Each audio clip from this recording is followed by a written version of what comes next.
राधाष्टमी का उत्सव तो जन्माष्टमी से भी बड़ा होता हमारे ब्रजमंडल में।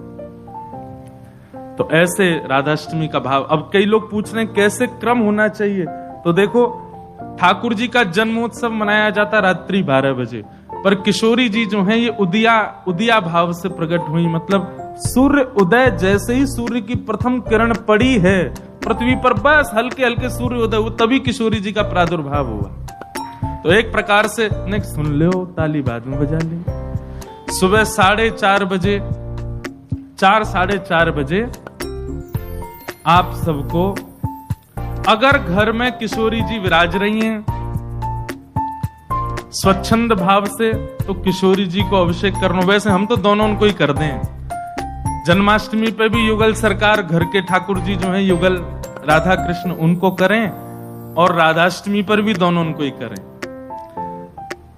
अगर घर में केवल लड्डू गोपाल विराज रहे, केवल ठाकुर जी मुरली मनोहर लाल जी विराज रहे, त्रिभंगलली ठाकुर जी, तो भी उनको अभिषेक करो।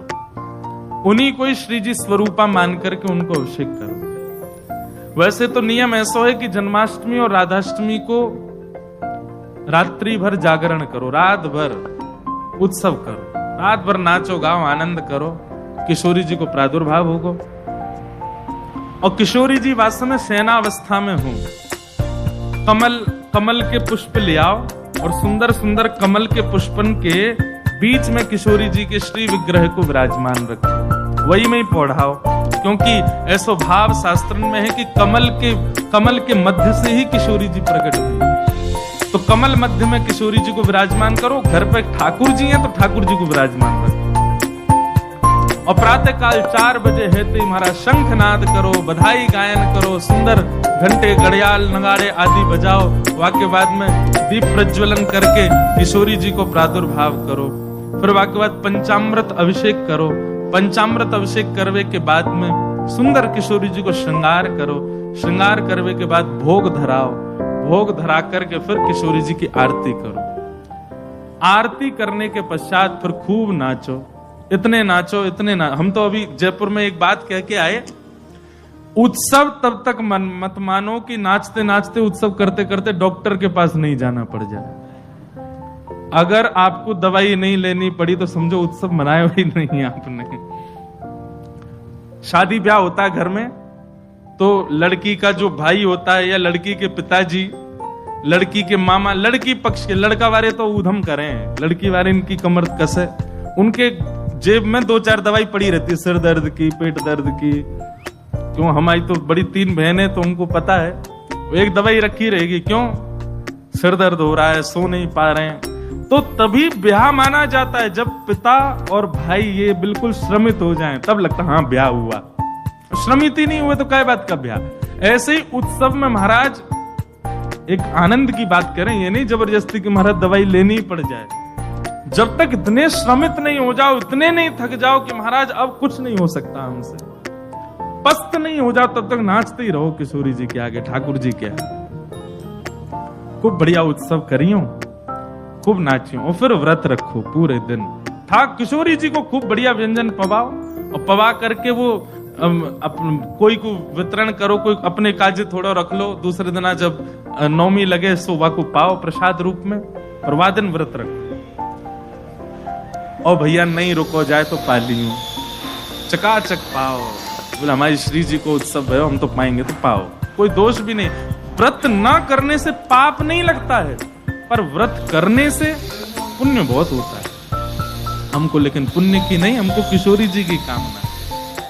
तो इस प्रकार, और फिर एक नियम सुनो,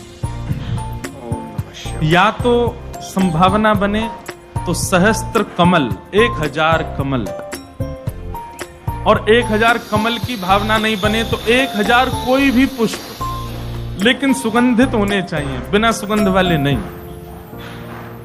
मोगरा के हो जाएं, हार श्रृंगार के हो जाएं, गुलाब के हो जाएं, और यदि व्यवस्था बन जाए तो कमल 1000 हो जाएं। किशोरी जी के अभिषेक के बाद, आरती करने के बाद, सब आरती आदि पूजन किशोरी जी को भोग लगाने के बाद, फिर उसके बाद 1000 कमल से श्री चरणों की अर्चना करो।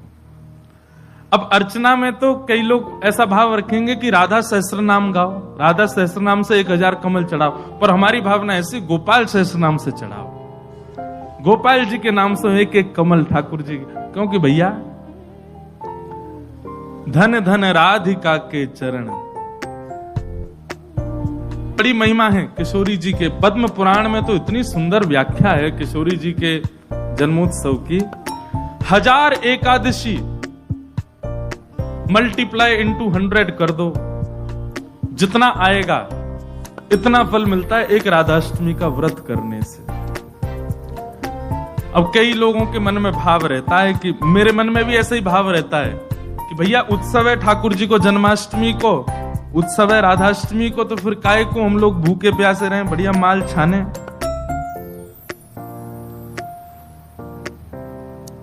तो भाव तो रहता है, पर शास्त्रों में बड़ी महिमा है। व्रत करने का नियम मूलतः इस भाव से होता है कि भाई जब हम अन्न का सेवन नहीं करते हैं तो अन्न सेवन ना करने से आलस्य जाता है, अन्न सेवन ना करने से मस्तिष्क में, मन में नकारात्मक ऊर्जाएं नष्ट हो जाती हैं। फलाहार रहते हैं तो निश्चित ही है ऊर्जावंत होते हैं, तो ऊर्जावंत होंगे तो और बढ़िया उत्सव मनाएंगे।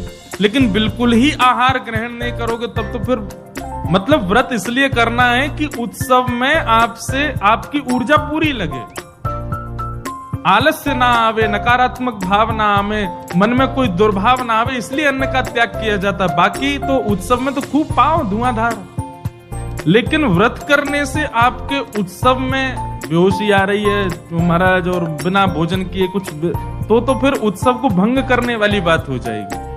उत्सव को भंग नहीं, उत्सव को सुंदर बनाने के लिए व्रत करना। तो राधाष्टमी उत्सव पर इस बार व्रत निश्चित करो, हर बार ही करो। वैसे तो शास्त्रों में दशावतारों में 4 अवतारों के व्रत करने की आज्ञा दी है, रामनवमी और नृसिंह चतुर्दशी, कृष्ण जन्माष्टमी और वामन द्वादशी। लेकिन जब हम रामकृष्ण उपासक हैं तो हमारे भाव में रामकृष्ण 2 एक हैं, ये दोनों भी एक हैं, और फिर इनकी आह्लादनी शक्तियां भी एक हैं। राधा कृष्ण स्वरूपाम वै कृष्ण राधा स्वरूपिणो कलात्मानम निकुंजस्थम गुरु रूपम सदा भजे। जब किशोरी जी ब्रजमंडल में श्री ठाकुर जी का ही स्वरूप हैं तो फिर उनके लिए भी ये व्रत की क्रिया करनी है। पद्म पुराण में ब्रह्मा जी ने इसका बहुत सुंदर वर्णन किया है कि भैया व्रत निश्चित करना चाहिए, इतना फल मिलता है, इतना फल मिलता है। लेकिन जब भी फल कोई फल बताता है ना कि महाराज जी ये करने से ये फल मिलता है, ये करने से ये फल, मन में एक ही बात आती है, अगर ये करने से ये फल मिलता है, अगर हम इसके बदले फल की कामना ना करके ठाकुर जी की कामना करें तो हमको व्रत इसलिए करना है हमको श्री जी मिले, हमको व्रत इसलिए करना हमको ठाकुर जी मिले। तो कभी भी आपको किसी व्रत या किसी नियम के पीछे फल बताया जा रहा हो, सुन लिया करो, अच्छा इससे ये फल मिलता है, उस फल को गौड़ करके उस फल के स्थान पर किशोरी जी को विराजमान कर दो। हे किशोरी जी, हम राधाष्टमी को व्रत या मारे करेंगे कि हमको आपकी प्रेम लक्षणा भक्ति प्राप्त हो, आपको प्रेम प्राप्त हो, इसलिए हमको व्रत करना है।